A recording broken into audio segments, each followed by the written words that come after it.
I'm not going to call it stay at home. How about this? Let's coin something new, because why not? Let's call it find a new home trade. Okay. Because the last time you were on, I remember you talked a lot about Zillow. We've seen so many housing markets on the East Coast boom because everybody wants a new house, get out of the city, whatever it is. We didn't have a lot of time to dive into it. Why do you think the find a new home trade might be worth our viewers' money? So Brian, first, I want to make it clear, I personally own Zillow stock. The reason is I think that there's going to be a fundamental shift. You talked about from moving from dense urban areas to less dense urban areas. Also, these are bigger cities to smaller cities, from urban areas to more suburban, even rural areas. And ultimately, I think that this has created a shockwave, a fraction in terms of how people live their lives.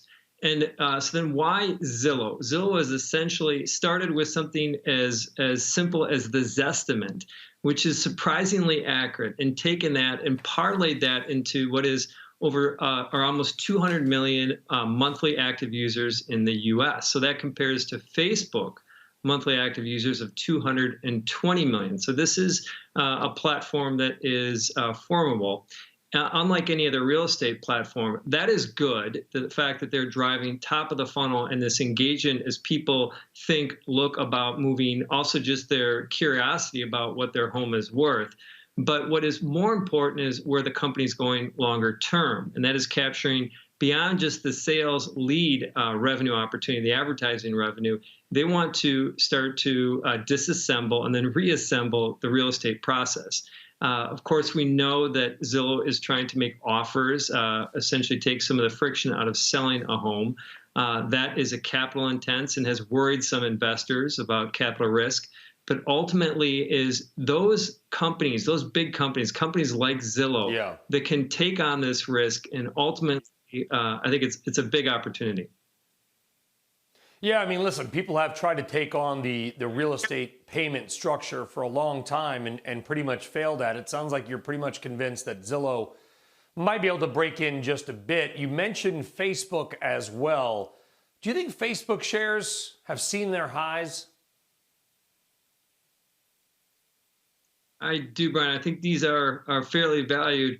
I also have predicted for the last year and a half that some of their engagement would slow as there's a better understanding about some of the negative aspects of Facebook and Instagram. In fact, that hasn't happened, is that they've had quarterly new user growth of 5%. It has been rock solid.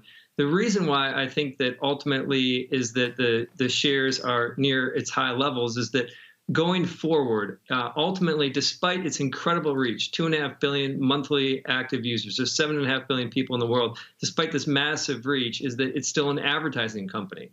There will be a fraction of the market ultimately is between the haves and have-nots. And to be in the have category, you ultimately need to better people's lives and advance some of these themes, what we talked about on the real estate side or wellness. And Facebook, even though have incredible reach, they're still an advertising business. I think ultimately they will continue to have incredible revenue and earnings power, but their multiple, what investors will look for over the next 5-10 years, will be impacted, will be muted, and therefore there's better places to put your money. I think one of the most underappreciated, within the segment, you talked about areas of opportunity here as we think kind of going forward away from the stay at home. And surprisingly, I think one of the biggest opportunities is Apple. It sounds a little bit tone deaf given everyone knows the Apple story, but ultimately this company has some of the most incredible earnings power and some massive tailwinds around 5G and wellness that I think even despite its stock at all-time highs is underappreciated by investors.